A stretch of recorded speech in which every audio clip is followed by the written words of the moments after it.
معاشرہ رحمت کا ہے، دوسرا عشرہ بخشش کا، تیسرا آگ سے آزادی کا، کہیے نا سبحان اللہ۔ سلسلہ علم و ادب کی آج دوسری نشست ہے۔ الحمدللہ دوسرے روزے کی تراویح ادا کرنے کا شرف حاصل ہو چکا۔ اللہ تبارک و تعالی قبول و منظور فرمائے۔ ماہ رمضان شریف نزول قرآن کا مہینہ ہے۔ قرآن اور ماہ رمضان کا آپس میں بڑا گہرا ربط اور تعلق ہے۔ ایک حدیث شریف کا مفہوم پیش خدمت ہے کہ قیامت کے دن قرآن اور رمضان اللہ تعالیٰ کے دربار میں ہوں گے، اور رمضان شریف روزے رکھنے والے کی سفارش کرے گا اور قرآن پاک اپنے پڑھنے والے کی، اور دونوں کی سفارش و شفاعت کو قبول فرمایا جائے گا۔ زندہ نبی کا زندہ معجزہ قرآن کریم جو ہر مسلمان کے گھر میں الحمدللہ موجود ہے، اور ان گنت مسلمان مرد و عورت ان کے سینوں میں محفوظ ہے۔ اور یہ بھی ہمارے آقا علیہ السلام کا معجزہ ہے کہ اس امت کے 12 13 سال کی عمر کے بچے اور بچیوں کے سینے میں کل کی کل کتاب محفوظ ہے حفظ کی صورت میں۔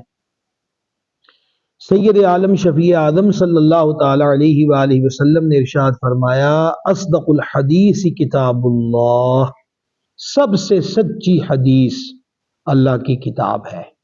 امام بہقی رحمہ اللہ نے اس حدیث کو شعب الایمان میں نقل کیا، اور اسی طرح جان عالم علیہ السلام نے فرمایا، اور یہ حدیث صحیح مسلم میں ہے کہ خیر الحدیث کتاب اللہ، یعنی بہترین حدیث کتاب اللہ ہے۔ حدیث مطلقاً بات کو کہتے ہیں، اور اصطلاح شرع میں سید عالم علیہ السلام کے فرمان کو حدیث کہتے ہیں۔ اور یہاں اللہ تبارک و تعالی کے حبیب پاک علیہ السلام نے جو کتاب اللہ کو خیر الحدیث فرمایا ہے یا اصدق الحدیث فرمایا ہے، اس سے مطلقاً کلام مراد ہے، یعنی دنیا کے اندر سب باتیں کرتے ہیں، لیکن اللہ تبارک و تعالیٰ کا جو کلام ہے وہ اسی طرح تمام کلاموں پر عزت اور عظمت کے اعتبار سے بالا ہے، جس طرح اللہ تبارک و تعالی جل جلالہ اپنی تمام مخلوقات پر غالب اور اعلیٰ ہے۔ تلاوت قرآن کریم کے بے شمار فوائد ہیں۔ حضرت سیدنا عبداللہ ابن مسعود رضی اللہ تعالی عنہ سے یہ روایت ہے، وہ خود فرماتے ہیں، جسے یہ جاننا پسند ہو کہ وہ اللہ پاک اور اس کے رسول پاک علیہ السلام سے محبت کرتا ہے، یعنی دعویٰ تو سبھی کرتے ہیں، اگر اس کی جانچ کرنا ہو کہ اللہ رسول سے محبت ہے تو سیدنا عبداللہ ابن مسعود رضی اللہ تعالیٰ عنہ فرماتے ہیں اس بندے کو چاہیے کہ وہ دیکھے کہ اگر وہ قرآن سے محبت کرتا ہے، یعنی اس کی تلاوت کرتا ہے، قرآنی احکامات پہ عمل کرتا ہے، تو اس کا یہ تلاوت اور قرآنی تعلیمات پر عمل یہی اس بات کا ثبوت ہے کہ وہ اللہ کریم اور اس کے حبیب اقدس صلی اللہ تعالی علیہ وآلہ وسلم سے بھی محبت کرتا ہے۔ آج ہمارے ہاں تلاوت قرآن کا جو سلسلہ ہے بہت زیادہ مفقود ہے، اور سال ہر سال سے خصوصاً جب سے سوشل میڈیا وارد ہوا ہے اور ہر ہاتھ میں موبائل آ گیا، اس نے رمضان شریف میں بھی بہت سارے لوگوں کے ہاتھ سے قرآن پاک کو الگ رکھوا دیا، اور پھر یہی موبائل اور اس کی جو ہمہ ہمیاں ہیں لوگ اس کے اندر مبتلا نظر آتے ہیں۔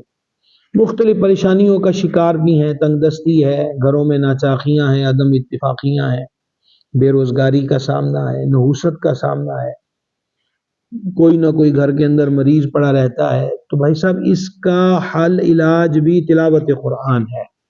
سرکار سیدنا ابو ہریرہ رضی اللہ تعالی عنہ ارشاد فرماتے ہیں، جس گھر میں قرآن پڑھا جاتا ہے وہ اپنے رہنے والوں پر کشادہ ہوتا ہے، اس کی بھلائی کثیر ہوتی ہے، اور اس گھر میں فرشتے حاضر ہوتے ہیں، اور شیاطین اس گھر سے نکل جاتے ہیں، اور جس گھر میں قرآن نہیں پڑھا جاتا وہ اپنے رہنے والوں پہ تنگ ہو جاتا ہے، اس کی بھلائی یعنی گھر کی جو بھلائی ہوتی ہے وہ کم ہو جاتی ہے، اور اس سے فرشتے نکل جاتے ہیں اور شیاطین آ جاتے ہیں۔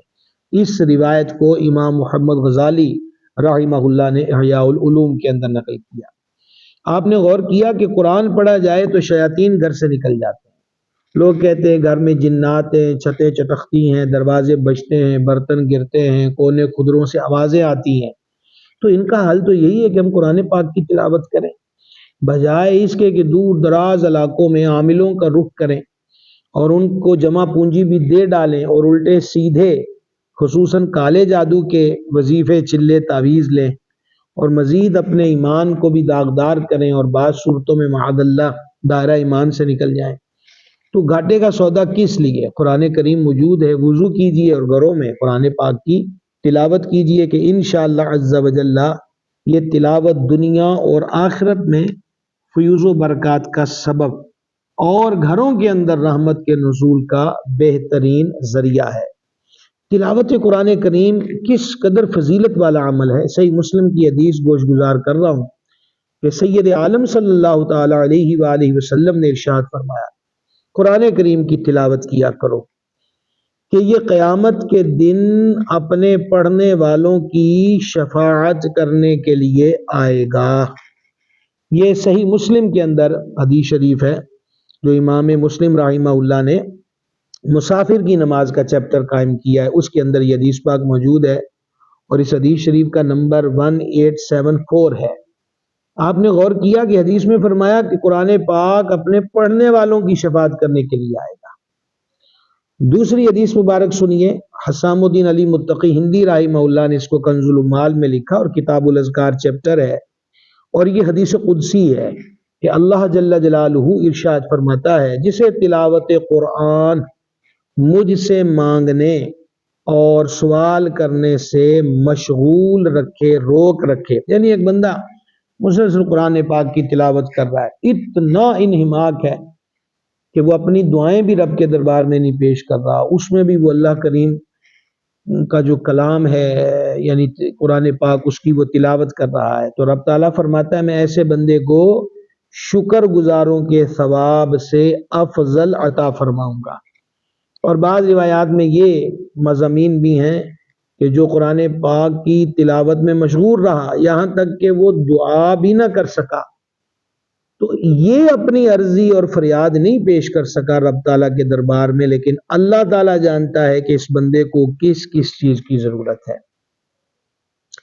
تیسری حدیث مبارک سماعت کیجئے، امام بہقی رحمہ اللہ نے شعب الایمان میں اس کو نقل کیا، فرمایا 3 قسم کے لوگ قیامت کے دن سیاہ کستوری کے ٹیلوں پر ہوں گے، انہیں کسی قسم کی گھبراہٹ نہیں ہوگی، نہ ان سے حساب لیا جائے گا یہاں تک کہ لوگ حساب سے فارغ ہو جائیں۔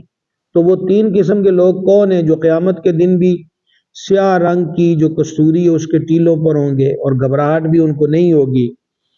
تو ان 3 میں سے فرمایا ایک شخص وہ ہے جس نے اللہ تعالیٰ کی رضا پانے کے لیے قرآن کریم کی تلاوت کی اور لوگوں کی امامت کی جبکہ وہ یعنی لوگ اس سے خوش ہوں۔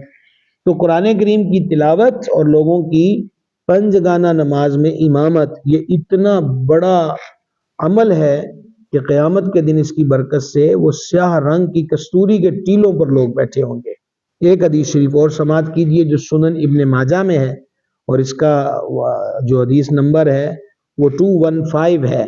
نبی رحمت صلی اللہ تعالی علیہ وآلہ وسلم نے ارشاد فرمایا اہل قرآن سے مراد ہے قرآن پاک کی تلاوت کرنے والے اور اس کے احکام پر عمل کرنے والے۔ تو فرمایا اہل قرآن اللہ والے اور اس کے خاص لوگ ہیں۔ عموماً ہم کہتے ہیں کہ یہ مسئلہ پرابلم ہے تو کسی اللہ والے کو ڈھونڈا جائے، اور یہاں حضور جان نور علیہ السلام نے اہل قرآن کو اللہ والا فرمایا ہے کہ جو قرآن پاک کی تلاوت بھی کرتے ہیں اور قرآن کریم کے احکامات پر عمل بھی کرتے ہیں۔ گرامی قدر حضرات، تلاوت قرآن کا ایک حسن یہ بھی ہے کہ اس کے معنی پر غور کیا جائے، اللہ تعالیٰ ہم سے کیا فرماتا ہے، ان ارشادات کو پیش نظر رکھا جائے، اور جب ہم ترجمے کے ساتھ قرآن کریم پڑھیں گے تو انشاءاللہ عز و جل سمجھ آئے گی اور عمل کا جذبہ بھی پیدا ہوگا۔ اولیاء کرام رحمہم اللہ علیہم کا یہی طریقہ تھا، وہ ایک ایک آیت پر ہفتوں غور و فکر کرتے تھے، یعنی ایک آیت پڑھ لی اب وہ غور کر رہے ہیں کہ اس میں اللہ تعالیٰ نے کیا فرمایا ہے، اس کے ارشاد کا جو مقصد ہے وہ کیا ہے، وہ ہمیں کس بات کی تلقین فرما رہا ہے۔ آپ اندازہ کیجئے، امام محمد غزالی رحمہ اللہ نے ایک بزرگ کا قول نقل کیا ہے، وہ فرماتے ہیں میں ایک سورت شروع کرتا ہوں اور اس میں ایسی بات کا مشاہدہ کرتا ہوں کہ صبح تک کھڑا رہتا ہوں اور وہ سورت مکمل نہیں ہوتی، یعنی ساری ساری رات کبھی کوئی ایک سورت پر اس پہ غور و خوض کرتے ہوئے گزار دیتے ہیں۔ تو ہمیں چاہیے کہ تلاوت کریں اور ساتھ ساتھ اس کا جو ترجمہ ہے اس کو پڑھنے کی سعادت ضرور حاصل کریں۔ حضرات صحابہ کرام علیہ رضوان، حضرات اہل بیت اطہار علیہ رضوان، ان پاک ذاتوں کا معمول بھی قرآن کریم کی کثرت کے ساتھ تلاوت کرنا تھا۔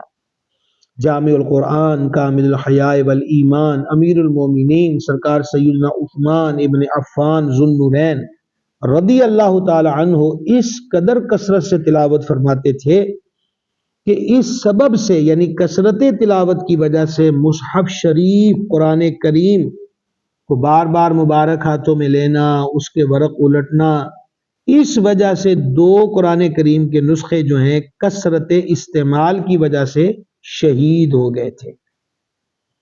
اور احیاء العلوم میں امام غزالی رحمۃ اللہ علیہ لکھتے ہیں کہ بعض صحابہ کرام علیہ رضوان دیکھ کر قرآن پڑھتے اور کوئی دن قرآن پاک کو دیکھے بغیر گزارنا ناپسند کرتے تھے۔ یہاں سے ایک مسئلہ یہ معلوم ہوا کہ افضل یہ ہے کہ قرآن پاک کی دیکھ کر تلاوت کی جائے۔ اس میں کتنی چیزیں پائی جاتی ہیں؟ نمبر 1، قرآن پاک کو ہاتھ لگانا، اور یہ بھی یاد رہے کہ بغیر وضو کے قرآن پاک کو نہیں چھو سکتے۔ نمبر 2، قرآن پاک کی زیارت کرنا، تو قرآن پاک کو چھونا بھی ثواب، قرآن پاک کی زیارت بھی ثواب، پھر اس کی تلاوت تو سبحان اللہ نور علی نور ہے۔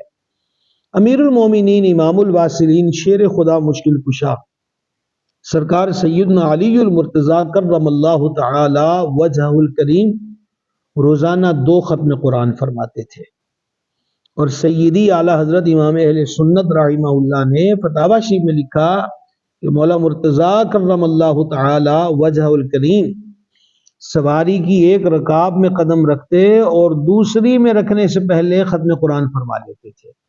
پہلے قدم پاک رکھا، تلاوت قرآن شروع، اور دوسری میں قدم رکھنے سے پہلے وہ مکمل ختم قرآن فرما لیا کرتے تھے۔ اولیاء کرام رحمہ اللہ علیہم کا معمول بھی کثرت سے تلاوت قرآن تھا۔ پیران پیر، دستگیر، روشن ضمیر، سید الاسیاد، فرد الافراد، سرکار بغداد حضور غوث پاک رضی اللہ تعالی عنہ 15 سال کا عرصہ حضور غوث پاک نے یوں گزارا کہ روزانہ بعد از عشاء 2 رکعتوں کے اندر ایک مکمل قرآن پاک کی تلاوت فرماتے تھے۔ الحمدللہ ہم اہل سنت و جماعت محبان اہل بیت و صحابہ و اولیاء ہیں، اور اللہ تبارک و تعالی ہمیں ان کی سچی محبت میں مزید ہمارے لیے اضافہ فرمائے۔ محبت کا تقاضا یہی ہے کہ ہمیں جن سے محبت ہے ان کی سیرت و اعمال کو اپنی زندگیوں میں ڈالیں۔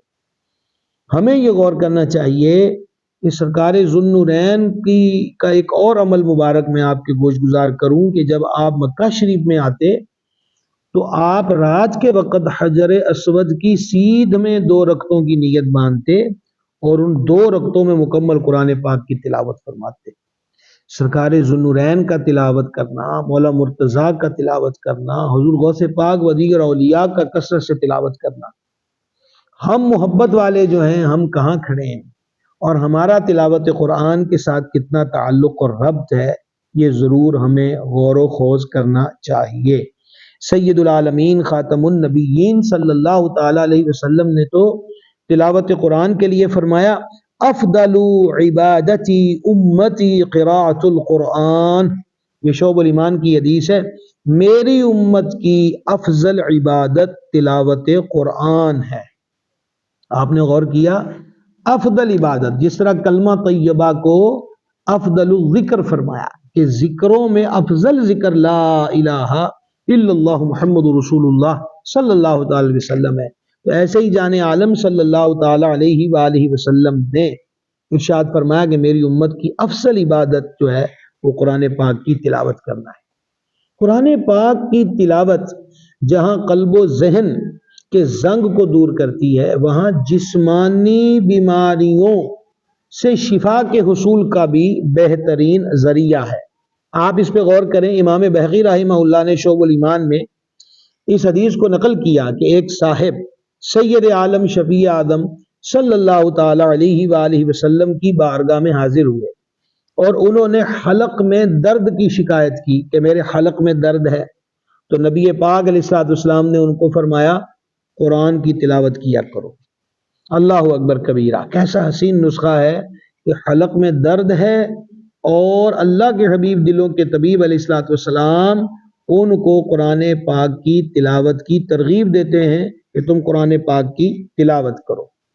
اسی طریقہ کے ساتھ سنن ابن ماجہ کے اندر یہ حدیث پاک ہے کہ نبی کریم صلی اللہ تعالی علیہ وآلہ وسلم نے ارشاد فرمایا خیر الدواء القرآن، یعنی بہترین دوا قرآن کریم ہے۔ اور اسی طریقے سے ایک اور روایت سماعت فرمائیے کہ ایک صاحب نبی کریم علیہ الصلوۃ والسلام کے دربار انور میں حاضر ہوئے اور انہوں نے عرض کیا حضور میرے سینے میں تکلیف ہے۔ نبی پاک علیہ الصلوۃ والسلام نے ارشاد فرمایا قرآن پڑھو۔ آگے آپ ذرا غور کیجئے گا، سینے میں درد کی شکایت ہے اور کریم فرماتے قرآن پڑھو، اور ساتھ ہی آقا علیہ الصلوۃ والسلام نے فرمایا اللہ تبارک و تعالی فرماتا ہے وَشِفَاءٌ لِمَا فِي الصُّدُورِ، کہ قرآن کریم کے اندر دلوں کی صحت ہے، یعنی دلوں کی جو شفا ہے وہ قرآن کریم کے اندر موجود ہے۔ لہٰذا آپ نے غور کیا کہ قرآن پاک حلق میں درد ہے تلاوت قرآن کرو، سینے میں درد ہے تلاوت قرآن کرو، اور پھر یہ حدیث شریف کہ خیر الدواء القرآن، بہترین دوا ایک مومن مسلمان کے لیے قرآن پاک کی تلاوت کرنا ہے۔ تو یقین کامل کے ساتھ، اور اس قرآن کریم میں جو سورہ ہے سورہ فاتحہ الحمد شریف، اس کے لیے تو میرے آقا علیہ الصلوۃ والسلام نے فرمایا الحمد شریف میں ہر مرض کی شفا ہے۔ تو کیوں نہ ہم دکھ درد سے نجات، جادو ٹونے سے نجات اور امراض سے شفا کی طرف منتقل ہونے کے لیے اپنا معمول بنائیں کہ قرآن کریم کی تلاوت سے مستفید ہوتے رہیں۔ قرآن کریم کی مختلف صورتوں کے مختلف فوائد اور ان کی مختلف تاثیریں ہیں۔ علماء کرام نے اپنی اپنی کتابوں میں مختلف صورتوں کے فضائل، جن میں بعض احادیث سے ماخوذ ہیں، بعض صحابہ کرام اور اہل بیت اطہار کے ارشادات سے ماخوذ ہیں، اور بعض اولیاء اللہ رحمہم اللہ علیہم کے ارشادات سے ماخوذ ہیں، اور ان حضرات کے اپنے اپنے تجربے اور مشاہدے ہیں جن کی بنیاد پر انہوں نے مختلف صورتوں کے لیے ان کے مختلف اثرات اور تاثیروں کو بیان فرمایا۔ مثال کے طور پر سورۃ الفاتحہ فرمایا گیا کہ 100 مرتبہ پڑھ کر جو دعا مانگی جائے وہ قبول ہوتی ہے۔ سورۃ البقرہ قرآن پاک کی سب سے بڑی سورت ہے، اس کی جو تلاوت ہے اس کی برکت سے شیطان گھر سے بھاگ جاتا ہے، اور ایک روایت میں فرمایا 3 دن جس گھر میں سورہ بقرہ پڑھی جائے تو ہر قسم کی نوسط نکال کر باہر پھینک دیتی ہے۔ آیت الکرسی رات کو پڑھی جائے تو نہ صرف پڑھنے والا اور اس کا گھر بلکہ ارد گرد کے 40 گھر اس دن شیطان اور اس کے اثرات سے محفوظ رہتے ہیں۔ اور پھر سورۃ الکہف کی ہمیشہ تلاوت کرنے والا جو ہے وہ دجال کے فتنوں سے محفوظ رہے گا۔ سورہ یاسین، اللہ اکبر کبیرہ، فرما ہر چیز کا ایک دل ہوتا ہے اور قرآن کا دل سورہ یاسین ہے، اور حدیث میں فرمایا جو جمعہ کے دن اپنے ماں باپ یا دونوں میں سے ایک کی قبر پر سورہ یاسین کی تلاوت کرتا ہے تو اللہ تعالیٰ اس کو بھی بخش دیتا ہے اور قبر والے ماں باپ کی بھی بخشش فرما دیتا ہے۔ قرآن کریم کی سورۃ الدخان، یہ پڑھنے سے مشکل دور ہوتی ہے، اور جو قریب المرگ ہو اس پر سورۃ الجاثیہ کا دم کر دیا جائے تو خاتمہ بالخیر ہوگا۔ سورۃ الحجرات کا پڑھنا اور دم کر کے پانی پہ گھر کے پینا یہ گھر میں خیر و برکت کے لیے مفید ہے۔ سورہ قاف، اس کے پڑھنے سے باغ میں پھلوں کی کثرت ہوتی ہے، سورۃ الرحمن 11 مرتبہ پڑھنے سے تمام مقاصد پورے ہوتے ہیں. کہا فرمایا حدیث پاک میں ہر چیز کی ایک زینت ہوتی ہے اور قرآن کی زینت سورہ رحمان ہے. اسی طریقے سے سورہ واقعہ حدیث شریف میں فرمایا جس گھر میں روز سورہ واقعہ پڑھی جائے رات کو اس گھر میں کبھی فاقہ نہیں ہوگا. سورۃ الملک اس کی روزانہ رات کو تلاوت کرنے والا قبر کے عذاب سے محفوظ رہے گا. سورہ مزمل 11 مرتبہ پڑھی جائے تو ہر مشکل آسان ہو جاتی ہے. سورہ مدثر کو پڑھ کر حفظ قرآن کی دعا مانگنے سے قرآن کریم کو یاد کرنا آسان ہو جائے گا. سورۃ النازعات پڑھنے سے جان کنی کی تکلیف نہیں ہوگی جو موت کے وقت ہوتی ہے. سورۃ الضحیٰ پڑھنے سے بھاگا ہوا آدمی واپس آ جائے گا. سورہ علم نشرح کو جس نے مال پر پڑھ دیا اس مال میں خوب برکت ہوگی. اور بلکہ جن بچوں کا حافظہ کمزور ہوتا ہے دینی یا دنیاوی امتحان دیتے وقت انہیں دقت ہوتی ہے تو رات کو ان کے والد والدہ یا وہ خود صحیح پڑھنا جانتا ہے تو 17 مرتبہ یعنی 17 مرتبہ سورہ علم نشرح پانی پہ دم کر کے اس کو پلا دے. وہ سونے سے پہلے اس کو پی لے تو انشاءاللہ عز و جل اس سے حافظہ مضبوط ہوگا. سورۃ التین 3 مرتبہ پڑھنے سے اخلاق و کردار بہترین ہوتے ہیں. سورۃ العلق میں جوڑوں کے درد کا علاج ہے. سورۃ القدر جو صبح و شام پڑھے گا اللہ پاک اس کی عزت بڑھا دے گا.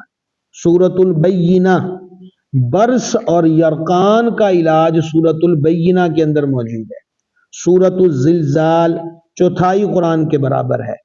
جس آدمی یا جانور کو نظر لگی ہو اس پر سورۃ العادیات کا دم مفید ہے. سورۃ القارعہ پڑھنے سے بلاؤں سے حفاظت رہتی ہے. سورۃ التکاثر کو 300 بار پڑھنے سے قرض بہت جلد ادا ہو جاتا ہے. سورۃ العصر پڑھنے سے غم دور ہو جاتا ہے. سورہ ہمزہ اور سورہ فیل دشمن کے شر سے حفاظت اور سورہ قریش جان کی حفاظت کے لیے مجرب ہے. سورہ معون بڑی مشکل کے وقت پڑھی جائے تو مفید ہے. سورہ کوثر کی تلاوت سے بے اولاد صاحب اولاد ہو جاتا ہے. اور سورہ کافرون چوتھائی قرآن کے برابر ہے. اور سورہ اخلاص یعنی قل هو اللہ احد تہائی قرآن کے برابر ہے. اس کے بہت فضائل ہیں. سورہ فلق اور سورہ والناس جن کو معوذتین کہتے ہیں ان کی تلاوت سے جنات اور شیاطین اور حاسدوں کے شر سے حفاظت رہتی ہے. آنا گلستان میں تمہیں نے چھوڑ دیا وگرنہ پھولوں میں خوشبو اب بھی ہے. کیا کیا برکات ہیں کلام اللہ کے اندر. افسوس اتنا بڑا خزانہ یوں کہہ لیجئے کہ مشکلات بلاؤں آفات اور حاجات کی برآوری کے لیے چابی ہمارے پاس ہے لیکن افسوس کہ ہم اس کو لگاتے نہیں ہیں. مہنگے داموں تعویذ خریدنا گوارا ہے. دور دراز کے علاقوں میں سفر کر آ کے فلاں دم کرتا ہے تو یوں ہو جاتا یوں ہو جاتا ہے اور پھر 10 چکر یہ گوارا ہے. اے کاش کہ وضو کریں اور قرآن پاک کی تلاوت کریں تو انشاءاللہ عز و جل ان چیزوں کی برکات حاصل ہو جائے گی. قرآن پاک کی تلاوت میں ایک چیز کا لحاظ بہت ضروری ہے اور وہ ہے قرآن پاک کا درست پڑھنا یعنی صحت لفظی کے ساتھ درست انداز پہ پڑھنا. یہ از حد ضروری ہے. سیدنا انس بن مالک رضی اللہ تعالی عنہ فرماتے ہیں بہت سے قرآن پڑھنے والے ایسے ہیں کہ غلط پڑھنے کی وجہ سے قرآن ان پر لعنت کرتا ہے معاذ اللہ. سیدی اعلی حضرت امام اہل سنت رحمۃ اللہ علیہ فرماتے ہیں اتنی تجوید سیکھنا کہ ہر حرف دوسرے حرف سے صحیح ممتاز ہو فرض عین ہے. بغیر اس کے نماز قطعاً باطل ہے. اس لیے ہمیں یہ چاہیے کہ قرآن پاک درست انداز میں پڑھنے کے لیے محنت کریں. کسی صحیح العقیدہ قاری قرآن مساجد کے اندر ہمارے ائمہ مساجد موجود ہوتے ہیں جو صحیح قرآن پڑھنا جانتے ہیں ایک نماز کے بعد بھی 10 منٹ نکال لیں تو ہمیں درست قرآن پاک پڑھنے کی دولت مل سکتی ہے۔ میرے آقا و مولا علیہ السلام نے اسی لیے فرمایا کہ دین کا علم سیکھنا افضل من العبادہ، عبادت سے افضل ہے۔ صحابہ کرام علیہم رضوان نے عرض کی یا رسول اللہ علیہ الصلوۃ والسلام، کیا دین کا علم سیکھنا قرآن پڑھنے سے بھی افضل ہے؟ حضور جان نور علیہ الصلوۃ والسلام نے فرمایا کیا بغیر علم کے قرآن پڑھ لو گے؟ تو لہٰذا تلاوت قرآن کرنے والے حضرات جو ہیں ان کو ایک محنت اور کرنی ہے، اور یہ محنت بھی عبادت ہے، بلکہ افضل من العبادہ وہ یہ ہے کہ صحت لفظی کے ساتھ، درست انداز کے ساتھ۔ جیسے 2 قاف آتے ہیں، ان کی ادائیگی کا طریقہ کیا ہے، عین میں اور ہا کی ادائیگی کا طریقہ کیا ہے، اسی طریقہ کے ساتھ جو سے ہے سمرے والی ثا اور سین اور صاد، اس کا صحیح تلفظ کیا ہے۔ کیوں؟ اگر الفاظ کی آوازیں بدل جائیں گی اور دوسرے الفاظ بیچ میں ایڈ ہو جائیں گے تو اس سے معنی غلط ہو جائے گا۔ بسا اوقات وہ معنی بندے کو معاذ اللہ بہت زیادہ آپ یوں کہہ لیجئے کہ وعید کی دنیا میں داخل کر دے گا۔ اس لیے تلاوت قرآن بھی کیجئے، اور تلاوت قرآن کے ساتھ ساتھ صحت لفظی کے ساتھ قرآن پاک کو جو پڑھنا ہے درست طریقے سے اس کی بھی مکمل طور پر کوشش کیجیے۔ آپ دیکھیں صحیح بخاری کتاب فضائل القرآن میں اور حدیث شریف 5027 نبی مکرم صلی اللہ تعالی علیہ وآلہ وسلم نے فرمایا تم میں بہتر وہ شخص ہے جو قرآن سیکھے اور سکھائے۔ یہ اتنی بڑی سند ہے جان عالم علیہ السلام کی طرف سے کہ قرآن سیکھنے اور سکھانے دونوں کو حضور علیہ السلام نے بہتر فرمایا۔ اسی طریقہ کے ساتھ صحیح مسلم کے اندر یہ حدیث پاک ہے جو قرآن پڑھنے میں ماہر ہے وہ کرامن کاتبین کے ساتھ ہے، اور جو شخص رک رک کر قرآن پڑھتا ہے وہ اس پر شاق ہے، یعنی اس کی زبان صحیح طریقے سے آسانی سے نہیں چلتی، تکلیف کے ساتھ وہ ادا کرتا ہے۔ جیسے بولتے ہیں بندے کی زبان میں گرا ہے، لکنت ہے، اس کو پڑھنے میں دقت ہے، لیکن اس کے باوجود بھی وہ قرآن پاک کی تلاوت کرتا ہے، تو میرے آقا علیہ الصلوۃ والسلام نے فرمایا اس کے لیے 2 اجر ہیں۔ کیا بات ہے جناب! امام محمد غزالی رحمہ اللہ نے اس کو نقل کیا ہے کہ جو نیک عمل کرنے میں جتنا دقت و دشواری والا ہوگا قیامت کے دن نیکیوں والے پلڑے میں اس کا وزن اسی قدر زیادہ ہوگا۔ اب آپ گرامی قدر تلاوت قرآن کریم کا شرف حاصل کیجئے، اپنی زندگی کا حصہ بنائیے، روزانہ کی بنیاد پر 1 صفحہ ہی صحیح 1 صفحہ۔ آپ دیکھیں کہ ناولوں کے شوقین کتنے ناول پڑھ جاتے ہیں، اخبارات کے شوقین، اور خیر ناول، اخبار، میگزین یہ تو اب ایک طرف رکھ دیجئے، موبائل کے اندر سارا جہان سمٹ کر آ چکا ہے۔ 2 حضرات باہمی گفتگو میں جس کو بولتے چائٹ، وہ گفتگو کرتے کرتے رات بیت جاتی ہے، نہ آنکھیں تھکتی ہیں اور نہ کچھ، تو کیا ایک ورق قرآن پاک کی تلاوت نہیں ہو سکتی؟ اور بما اس کے ترجمے کے، اور ترجمہ بھی سیدی اعلی حضرت امام اہل سنت الشاہ امام محمد رضا قادری قدس سر العزیز کا کنز الایمان شریف۔ اسی موبائل میں ڈاؤن لوڈ کر لیجئے قرآن پاک کو ترجمے کے ساتھ، اور وہی آنکھیں، وہی موبائل کی بیٹری، وہی موبائل کی اسکرین، لیکن اب آپ کی آنکھیں اور موبائل کی بیٹری اور آپ کا جو خرچ بھاڑا ہے وہ خیر کے کام میں صرف ہوگا، اور انشاءاللہ عز و جل اس کی برکت بھی حاصل ہوگی۔ تلاوت قرآن کے آداب بھی ہیں، اور یہ ایسی مبارک کتاب ہے کہ اس کے آداب بھی خود مالک الملک نے بیان فرمائے۔ پہلا تو یہ ہے کہ جب تک پاک نہ ہو لو اسے مس نہ کرنا، لہذا بغیر وضو کے قرآن چھونا جائز نہیں، بے غسلے کو تو بالکل چھونا جائز نہیں۔ البتہ بے وضو زبانی قرآن پڑھ سکتا ہے، لیکن جس پہ غسل فرض ہے وہ زبانی تلاوت قرآن بھی نہیں کر سکتا۔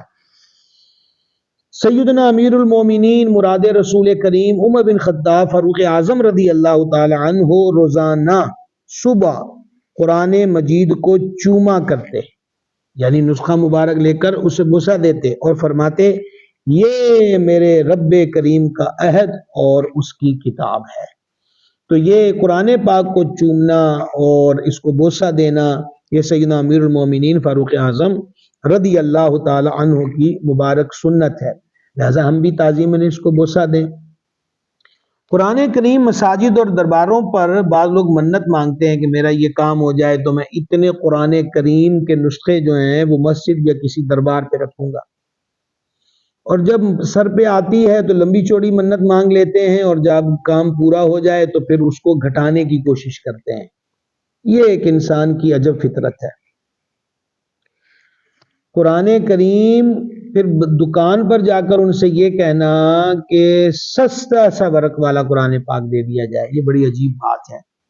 قرآن کریم بہترین کاغذ پہ طبع ہونا چاہیے، جیسے آرٹ پیپر ہوتا ہے۔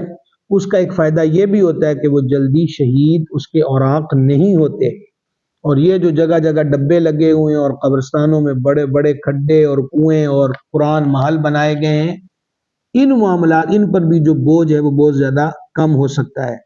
تو لہٰذا قرآن مجید کا جو بہترین نسخے کاغذ کے اعتبار سے ہیں اس کے خریدنے کا ذہن بنائیں، اور وہی مساجد اور مزارات پہ رکھنے کا سلسلہ کریں، اور گھروں کے اندر بھی ایسا ہی نسخہ رکھنے کی کوشش کی جائے۔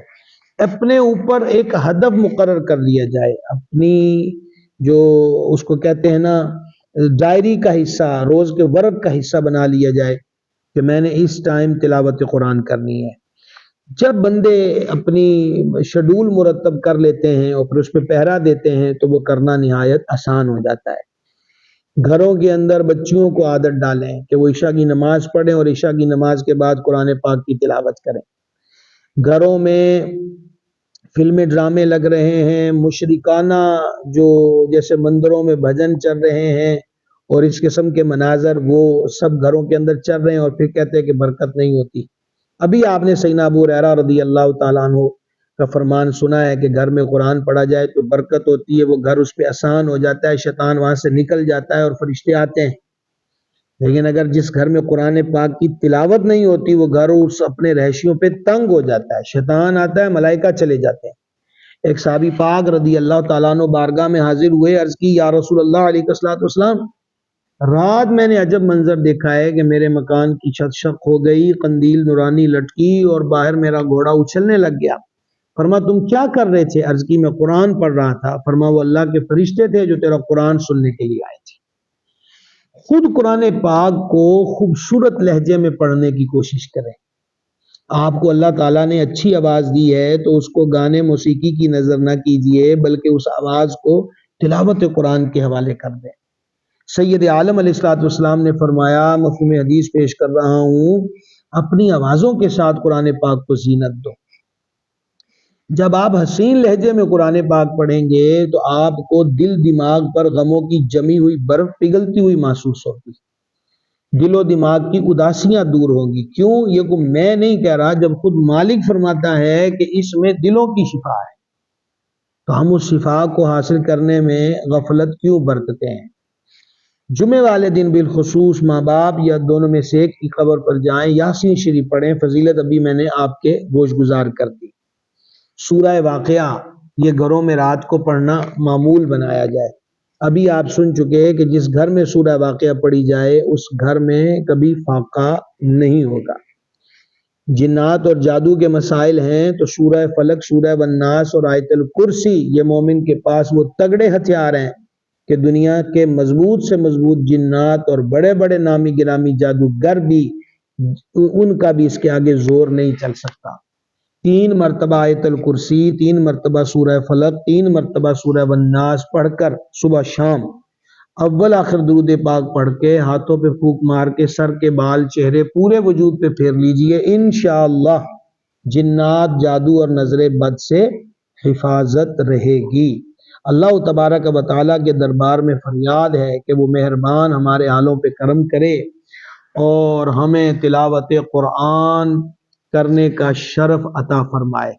اللہ تبارک و تعالیٰ اپنے حبیب اقدس صلی اللہ تعالیٰ علیہ وآلہ وسلم کے طفیل ہمیں غفلت کی جو نیند ہے اس سے بیدار کر دے، اور اپنے ذکر اور اپنی یاد کی ہمہ وقت توفیق عطا فرمائے۔ یہ ایک بھائی نے سوال کیا تھا مقصود احمد صاحب نے کہ کان میں ڈراپ ڈالنے سے روزہ ٹوٹے گا کہ نہیں۔ تو اس معاملے میں یاد رکھیے کہ کان میں دوا ڈالنے سے روزہ نہیں ٹوٹتا۔ بعض علماء کرام نے کہا ہے کہ کان میں دوا ڈالنے پہ روزہ ٹوٹ جاتا ہے، وہ اس کے قائل ہیں۔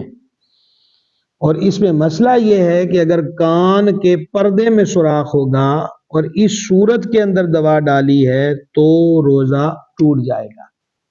انجیکشن لگانے سے روزہ نہیں ٹوٹتا۔ خون ٹیسٹ کے لیے دیا یا کسی کو خون کی بوتل دی، یہ دینے سے بھی بندے کا روزہ نہیں ٹوٹتا۔ اور یہ مسئلہ بھی یاد رہے کہ کان میں اگر پانی چلا جائے جیسے وضو یا غسل کی صورت میں تو جب بھی روزہ نہیں ٹوٹا، بلکہ در مختار میں ہے کہ خود پانی ڈالا تو تب بھی، کان میں خود پانی ڈالا تو تب بھی بندے کا روزہ نہیں ٹوٹتا۔